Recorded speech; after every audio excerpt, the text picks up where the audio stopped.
Hello, my name is Amira Shawi Badawi, and I am a professional certified coach from the International Coaching Federation. I am a leadership and well being coach, and I specialize in occupational burnout. Today, I'd like to talk to you about burnout and stress. And I know to those of you who've heard my previous episodes, when I say burnout and stress, it seems redundant because that makes sense. When we look at the definition of burnout, it is the psychological response that happens when a person is exposed to prolonged stress in the workplace. But it's not any kind of stress. In the formal definition, it is defined as intrapersonal stress. And this is the stress that comes from interacting with other people. And I can say after 20 plus years of professional experiences, yes, the stress we experience from people is much more insidious than the stress that happens because of, tight deadlines and challenging deliverables. Even when a deadline is tight and a deliverable is almost impossible, usually these happen because of unrealistic demands from demanding people.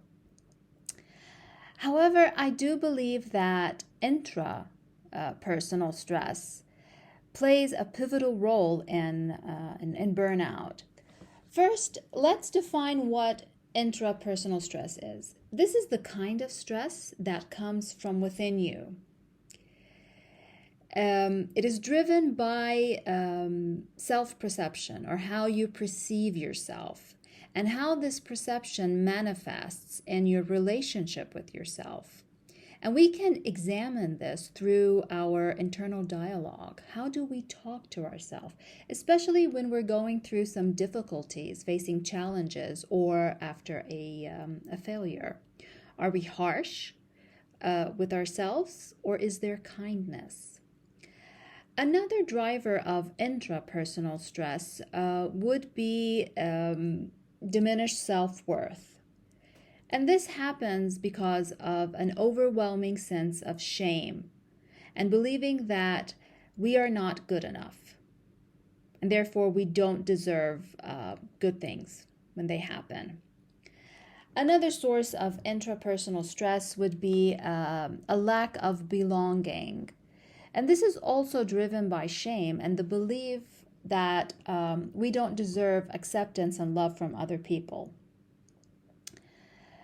So again, the thing about intrapersonal stress is that it originates from within us and it erodes us from the inside out. And the nature of this stress on us is very different from that of external stressors. Because with external stressors, we start to lose energy faster because we're exerting more effort to deal with these external stressors. But with internal stressors, it's not a depletion of energy as much as an erosion of energy. So bear with me a little bit.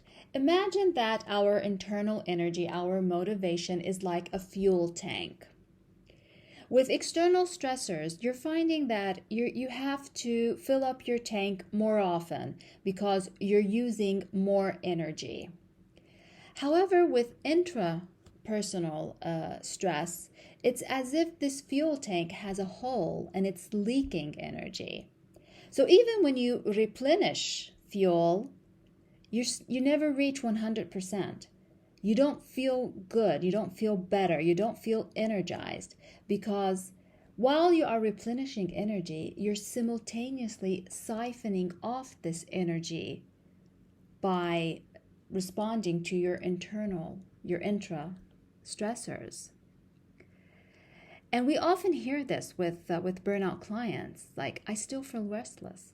No matter what I do, nothing is working. I used to enjoy going to the cinema or hanging out with my friends or reading a book, but now when I do these things, they don't energize me. And that is mainly driven by an overabundance of intrapersonal stress. Here, if we focus on our spiritual energy and working on the soul battery, we can kind of overcome this intrapersonal stress. If you're familiar with my Wheel of Well-Being tool, you will know that it is divided into 4 sections, which represent our 4 sources of energy: the body, the heart, the mind, and the soul. Now, in the soul battery, we will find 3 dimensions. The first one is self-integrity, and this focuses on knowing your life values and living those values, turning them into actions that you do, as well as tapping into your innate strengths, knowing them and using them on a daily basis. The second element is meaning, and this has to do with finding the moments that matter to you and making sure that you are present in those moments and that you actively play a role in making sure that these moments occur more often. And lastly, we have creativity and playing. This mostly comes from hobbies and just spending time with loved ones and people who do give you a sense of belonging, just for the sake of having a good time with them, with no other objective in mind. Of course, it's important that we find a balance of all 4 sources of energy. But when you're going through those times of restlessness and just nothing is working, and I feel kind of burnt out all the time, maybe take a moment to focus on your soul battery and ask yourself, what does your soul need? And that's it. Thank you for listening, and I hope it was helpful.